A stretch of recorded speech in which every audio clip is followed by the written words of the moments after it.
Hello and welcome to all of you. Myself Rees Ahmed, a faculty member of Success Ada Academy.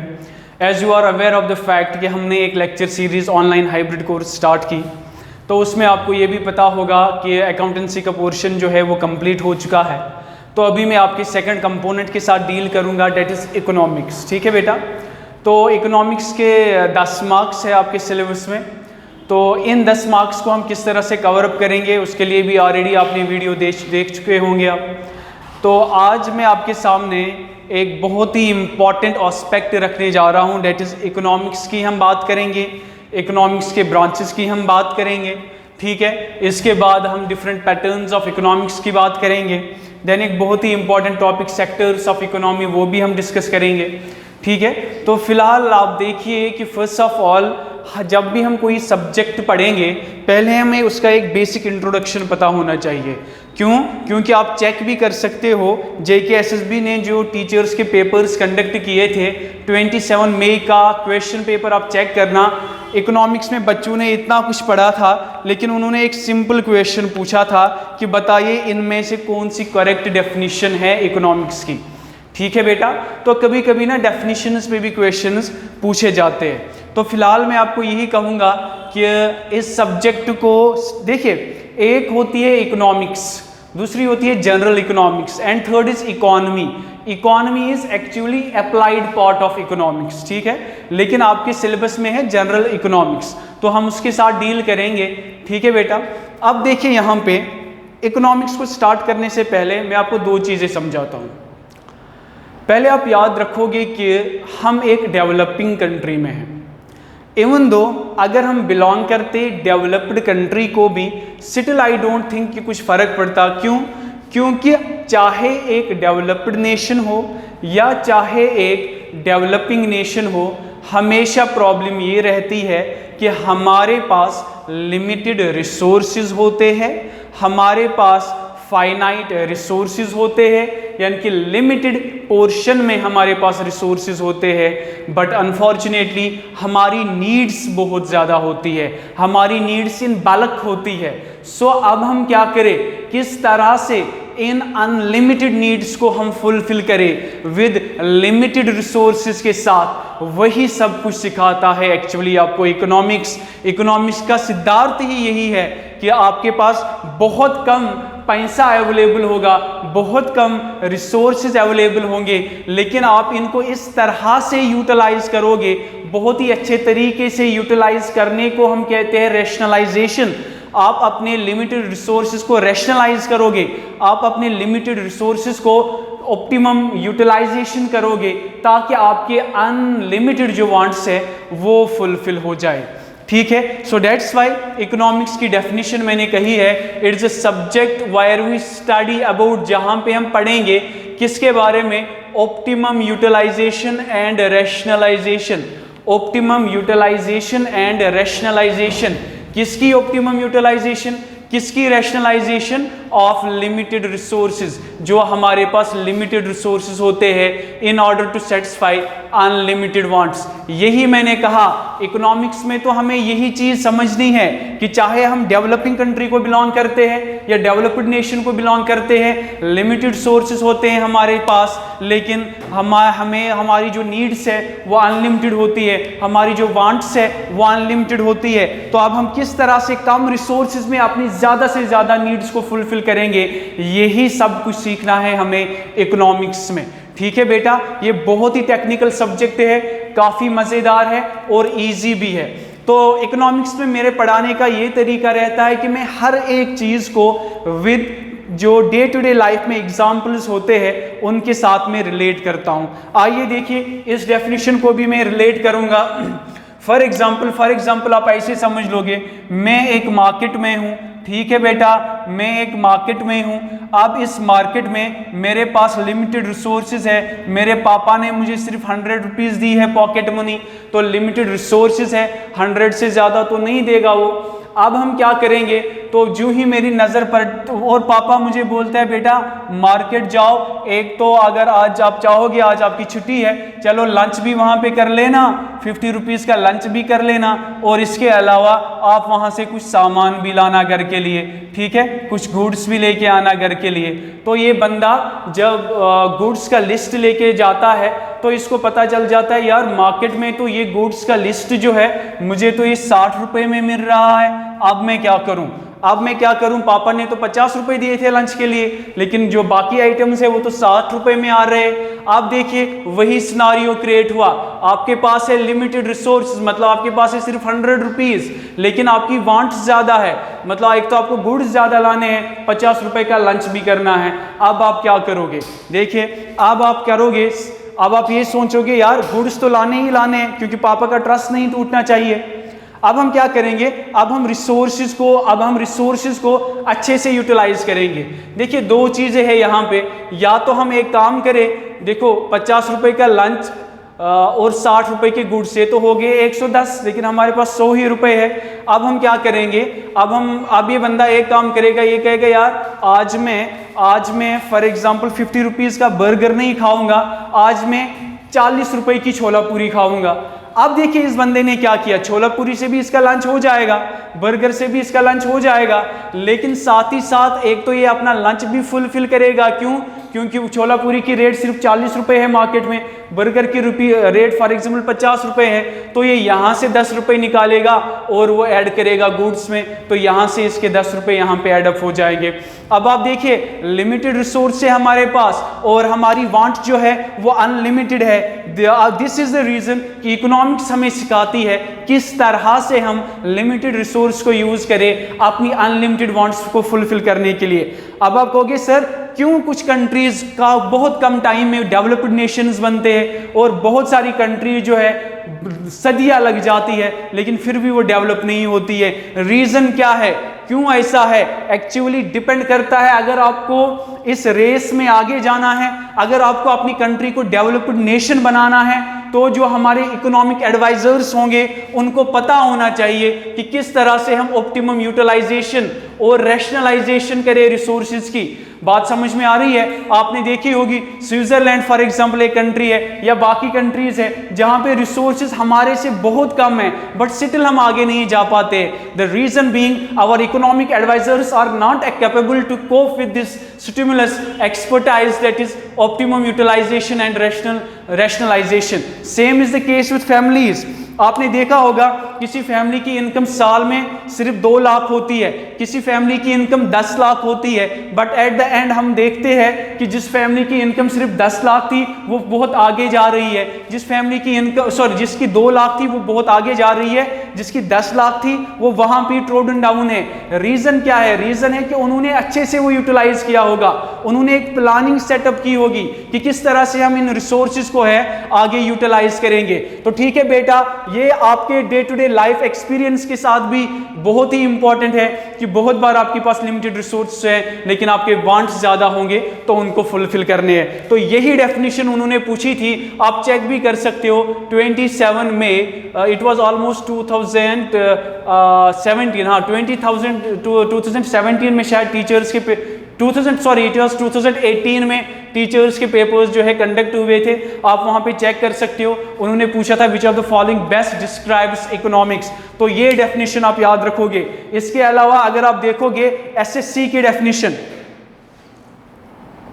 जो SSC में पूछी गई थी, उन्होंने कहा था विच of the best defines economics. आपको और एक डेफिनेशन भी याद रखनी होगी, economics also deals with PDC, that is production, that is distribution, that is consumption। हम किस तरह से प्रोडक्शन करेंगे, हम किस तरह से डिस्ट्रीब्यूशन करेंगे, हम किस तरह से फिर उसको कंज्यूम करेंगे। फॉर एग्जांपल हम पहले मार्केट सर्वे करेंगे, हम देखेंगे अगर हम यहाँ पे प्रोडक्शन स्टार्ट करेंगे तो क्या हमें इजीली रॉ मटेरियल अवेलेबल होगा, तो क्या हमें इजीली जो है लेबर अवेलेबल होगा, क्या हमें इजीली जो है लॉजिस्टिक्स प्रोवाइड किया जाएगा, यहाँ पे क्या इजीली हमें इलेक्ट्रिसिटी इलेक्ट्रिसिटी मिलेगी यहाँ पे, ताकि हम यहाँ पे अच्छे से कम दाम में प्रोडक्शन कर सके। उसके बाद डिस्ट्रीब्यूशन, हम किन एरियाज में अपने प्रोडक्ट्स को डिस्ट्रीब्यूट करें, उन एरियाज में जहाँ पे डिमांड कम है या उन एरियाज में जहाँ पे डिमांड ज्यादा है। आप एसीज बना रहे हो, इनको आप थोड़ी ना लद्दाख मार्केट में बेचोगे, वहां पे तो कुछ मिलेगा नहीं आपको, क्योंकि ऑलरेडी टेम्परेचर कम है। कश्मीर में बेचोगे, वहां पे भी मार्केट डाउन है, हाँ जम्मू में मार्केट ज्यादा होगा। सो ये चीजें हमें देखनी पड़ती है कि प्रोडक्शन में कम कॉस्ट आना चाहिए, डिस्ट्रीब्यूशन मतलब हम इनको कहाँ भेजें, ठीक है बेटा। इसके बाद कंजम्पशन ऑफ रिसोर्स, मतलब कहाँ पे लोग ज्यादा इनको कंज्यूम कर रहे हैं तो हम वहां पे बेचेंगे। अब कहने का मतलब है कि अच्छे तरीके से हमें प्रोडक्शन करनी होती है, डिस्ट्रीब्यूशन करनी होती है और कंजम्पशन ऑफ रिसोर्सेज, ठीक है ना। So it is also said to be economics, या simply economics is business in scarcity. ये पूछा गया था असिस्टेंट कमांडेंट के एग्जाम में, आप बताइए इकोनॉमिक्स को कौन सी चीज बेस्ट डिफाइन करती है, तो आपका आंसर होना चाहिए बिजनेस इन स्कैर्सिटी। सो कम मतलब स्कैर्सिटी का मतलब किल्लत, किसी चीज की कमी है बट स्टिल आप अपने बिजनेस को जो है प्रोपगेट कर रहे हो, प्रमोट कर रहे हो।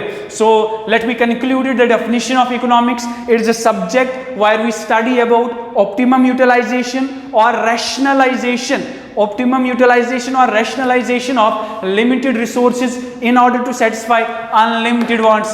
Second definition, it also deals with production, distribution and consumption. Third definition, it is business in scarcity. ठीक है बेटा, कभी ये भी एमसीक्यू पूछा जाता है, who is the father of economics? Father of economics is none other than Adam Smith. तो यहाँ पे मार्क करके रखिए, बहुत ही इंपॉर्टेंट है। Adam Smith is said to be father of economics. क्यों? क्योंकि इसका बहुत ही बड़ा कंट्रीब्यूशन है इकोनॉमिक्स में बेटा। आप देखिए दो फेमस थ्योरी जो इकोनॉमिक्स में है, थ्योरी ऑफ मॉडर्न सेंटिमेंट जो कि दी गई थी 1759 में, and an inquiry into nature and cost of wealth जो कि प्रोवाइड की गई थी 1776 में। बहुत ही बड़ी दो थ्योरीज है और दोनों थ्योरी जो है एडम स्मिथ ने प्रोवाइड की थी। तो आपको याद रखना होगा थ्योरी का नाम और डेट, थ्योरी का नाम और डेट, ठीक है। तो इस तरह से हमने इकोनॉमिक्स की डेफिनेशन कवर अप की और इकोनॉमिक्स के फादर के बारे में। अब हम आते हैं नेक्स्ट टॉपिक पे, that is branches of economics. अक्सर आपने बुक्स में सिर्फ दो ब्रांचेस देखी होगी, तो आज मैं आपको थर्ड ब्रांच भी कवर अप कराऊंगा। That is first one is micro economics, second one is macroeconomics and third one is mesoeconomics. The first one being microeconomics, the second one being macroeconomics and third one being mesoeconomics. आइए देखते हैं microeconomics का क्या मतलब है। Deals with behavior of individual actors like household, business etc. जब हम individual level पे इकोनॉमिक्स की बात करेंगे, इंडिविजुअल लेवल पे एक हाउस होल्ड की इनकम देखेंगे, इंडिविजुअल पर्सन के बिजनेस के बारे में बात करेंगे, इंडिविजुअल पर्सन के कॉटेज इंडस्ट्रीज के बारे में बात करेंगे, इंडिविजुअल पर्सन की इनकम के बारे में बात करेंगे, उस ब्रांच को हम कहते हैं माइक्रो इकोनॉमिक्स। उस ब्रांच को हम क्या कहते हैं? Micro economics. Now we will move towards macro economics. Macro economics deals with economy as a whole. Here we study about each and every aspect of economics. हम इकोनॉमिक्स के बड़े बड़ी चीज़ों की ओर यहाँ पे ध्यान देते हैं, लाइक हमारी नेशनल इनकम क्या है, हमारे कंट्री में पॉवर्टी क्या चल रही है, हमारे कंट्री के बजट के बारे में हम पढ़ते हैं, ठीक है ना, बड़ी सारी कमिटीज़ के बारे में पढ़ते हैं। तो जब नेशनल इनकम तो एक पर्सन की नहीं होती है, पूरे देश की नेशनल इनकम है। यहाँ पे हम एक पर्सन की इनकम चेक करेंगे या एक हाउस होल्ड की इनकम चेक करेंगे। यहाँ पे पॉवर्टी एक पर्सन की नहीं, यहाँ पे पूरे देश की पॉवर्टी जो है चेक की जाएगी। सो हाईली इंपॉर्टेंट है ये दोनों की reference. So microeconomics deals with the behavior of an individual, while as macroeconomics deals with economy as a whole, like national income, poverty वगैरह etc. और आपके जो एग्जाम का सिलेबस है वो यही है मैक्रो इकोनॉमिक्स, ठीक है, और माइक्रो में कुछ पोर्शंस है आपके सिलेबस में। इसके बाद हम बात करेंगे जो कि थर्ड ब्रांच, एक नई ब्रांच में आपको आज यहाँ पे पढ़ा रहा हूँ, that is meso economics. Meso economics जो है it is actually an intermediate level.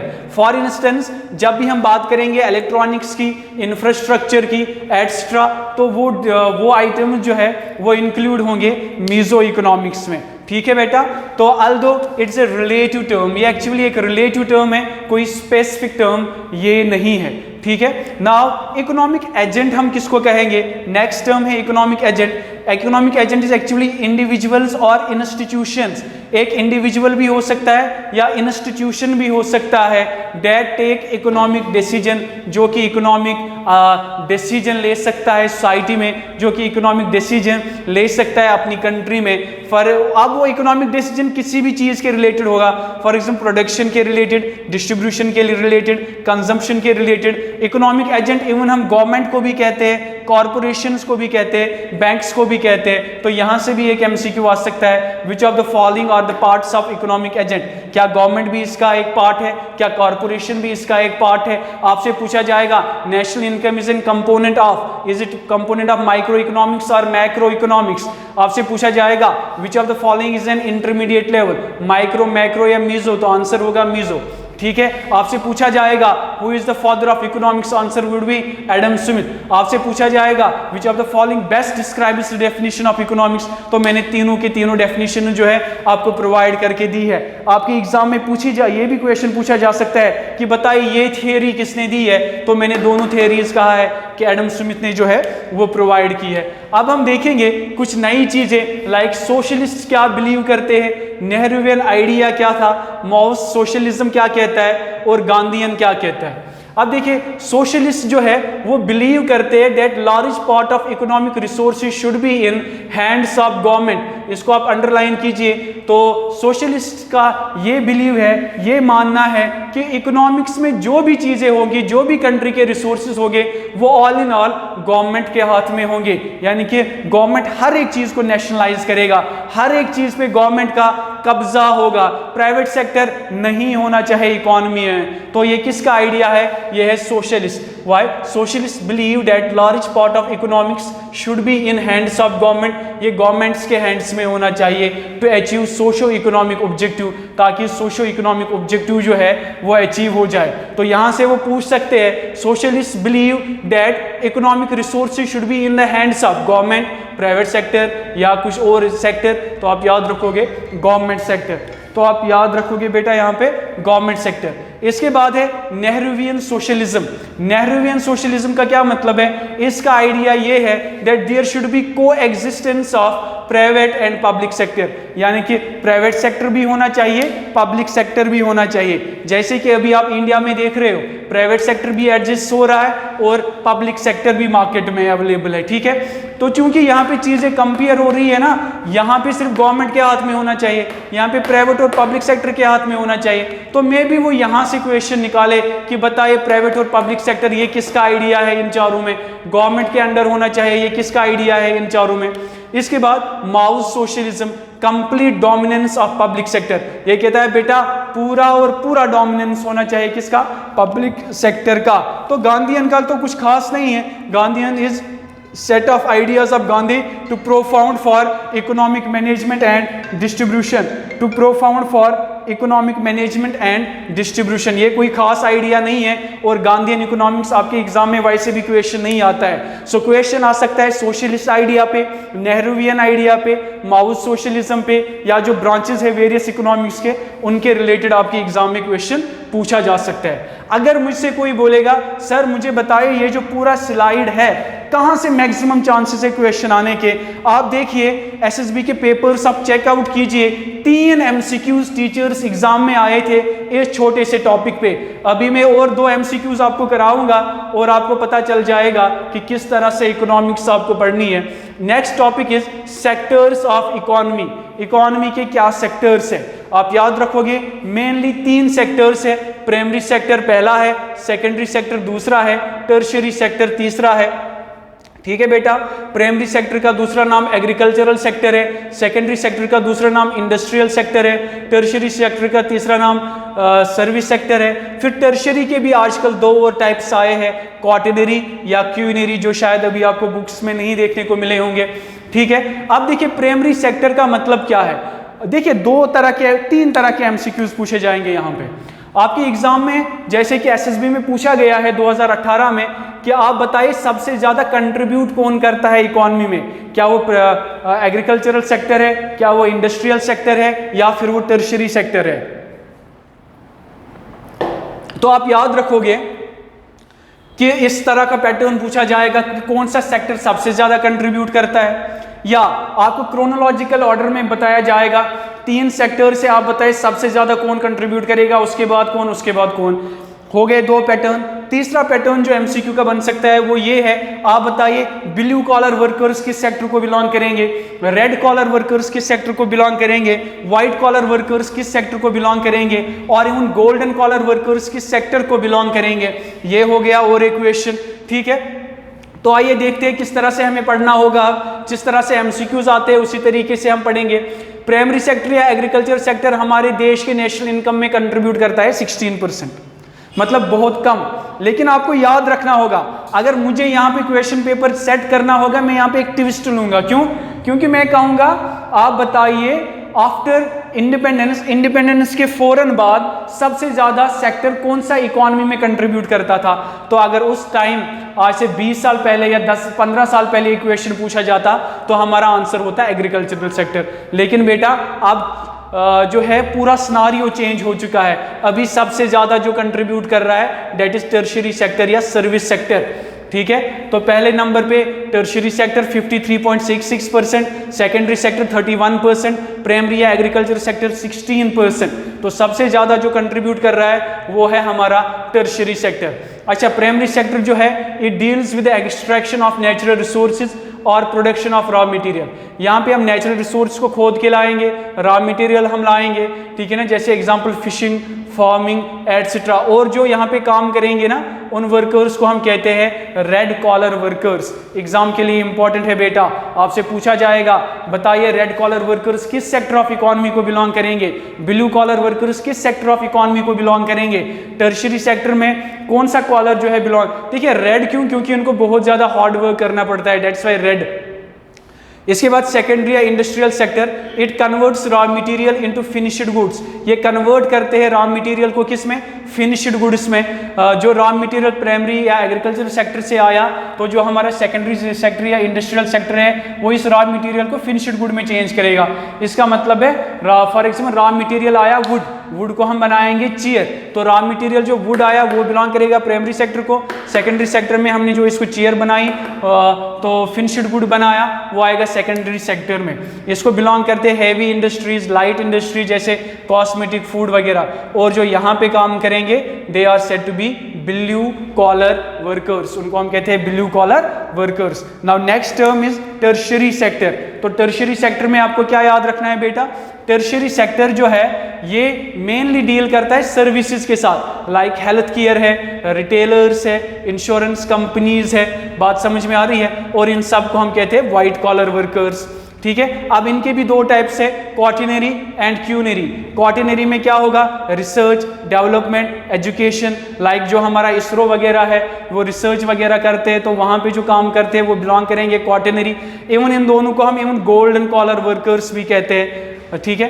तो क्वीनरी में जो है highest decision making bodies quinary में आते हैं। फॉर एग्जांपल आपने सुना होगा मॉनेटरी पॉलिसी कमेटी जो कि डिसीजन लेते हैं कि किस तरह से हम रेट्स को फ्लक्चुएट करेंगे, या अभी जो है हाईएस्ट डिसीजंस जो भी हमारी इकोनॉमी में लेंगे वो बिलोंग करेगा क्वीनरी को। So this was all about economics, type branches of economics, then we discuss about various patterns of economics, then sectors of economics। तो 4-5-6 MCQs यहाँ से बनेंगे। फर्स्ट डेफिनेशन के बारे में, सेकंड इकोनॉमिक्स का फादर पूछा जाएगा आपके एग्जाम में, थर्ड थियोरीज के बारे में पूछा जाएगा, फोर्थ ये जो ब्रांचेस मैंने दिखाए यहाँ पे कंपैरिजन पे क्वेश्चन आ सकता है, फिफ्थ आपसे पूछा जाएगा बताइए माओ सोशलिज्म क्या कहता है, आप कहोगे पब्लिक सेक्टर की डोमिनेंस होनी चाहिए। और इन यहाँ पे या तो कॉलर यानी कि व्हाइट कॉलर है, ब्लू कॉलर है या गोल्डन कॉलर है, यहाँ से क्वेश्चन आएगा, या आपसे पूछा जाएगा कौन सा सेक्टर सबसे ज्यादा कंट्रीब्यूट करता है। Before independence it was agriculture, लेकिन अभी जो सबसे ज्यादा कंट्रीब्यूट करता है that is service sector. Okay, thank you.